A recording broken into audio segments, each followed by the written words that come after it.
In mid-October, the Augusta Chronicle reported that a score or more of homes had been burned during the past few weeks in 5 Negro churches. The arsonists must have been terrifying wherever they struck. But for Forsyth's poor black farmers, the burning of churches was a true catastrophe, striking not just at the community's spiritual home, but at what Du Bois called the social center of Negro life. In 1903, sitting in his Atlanta University office just 40 miles south, he had described Georgia's rural black congregations as the most characteristic expression of African character in the entire community. Take a typical church, Du Bois wrote. It is finished in Georgia pine with a carpet, a small organ, and benches. This building is the central clubhouse of community of Negroes. Various organizations meet here, the church proper, the Sunday school, 2 or 3 insurance societies, women's societies, secret societies, and mass meetings of various kinds. Entertainment, suppers, and lectures are held. Considerable sums of money are collected and expended here. Employment is found for the idle. Strangers are introduced. News is disseminated and charity distributed.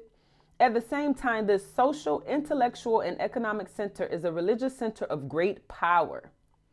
Depravity, sin, redemption, heaven, hell, and damnation are preached twice a Sunday after the crops are laid by. The erasure of such places from the map of Forsyth was complete. Today, all that's left are a few scant details about the dates on which churches were founded, lot numbers for the land on which they stood, and the names of a handful of ministers and worshipers who once gathered there. Back Band Church, out near Oscarville, was where Buck and Katie Daniels sat on Sunday mornings, surrounded by their sons Cicero and Harley, their daughter Jane, and their youngest boy Oscar, listening to the sermons of a local farmer and preacher named Bird Oliver. Stony Point, down in Big Creek, was where on some Sunday in August of 1912, Harriet and Morgan Strickland took their visiting nephew, Tony Howell, to meet the congregation and be welcomed into his aunt and uncle's church. Shiloh Baptist, founded by Reverend Levi Greenlee Sr., lay just outside of town on Kelly Mill Road and was home, to many of Cummings' maids, cooks, servants, and butlers.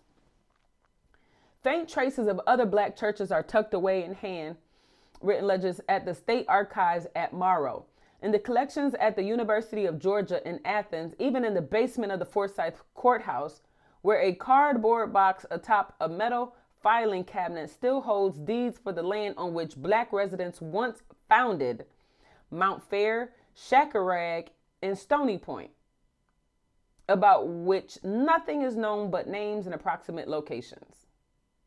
And this is why they talk about how so many black individuals have lost so many land, property, assets over hundreds of years at least. I mean, since slavery has ended, so it's about 100 years. But if you think about the black people that weren't enslaved, that had homes prior to, all these are the people that just get washed away in history and is unknown to everyone else. And then you got these new waves of generations, like in 2024, you got people like me buying property in these locations where these people descendants should still be living here, but they're not, because they done got, they've been removed. They've been kicked out, chased out. You know what I'm saying?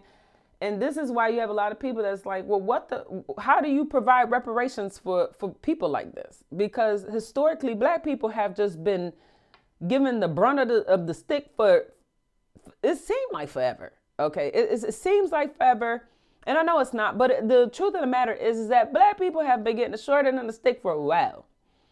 And the mentions of reparations just makes people cringe when it comes to black people. And then it's just like, well, what about this? And what about this? And what about this? When it's like, help me, because for generations I've been stuck in this predicament, because if you look back 100 years ago, 200 years ago, 300 years ago, something transpired that has hampered the motherfreaking generations beyond, to where they're stuck in the same predicament as they were prior to, if not worse. And a lot of times people are in worse predicaments. Interesting.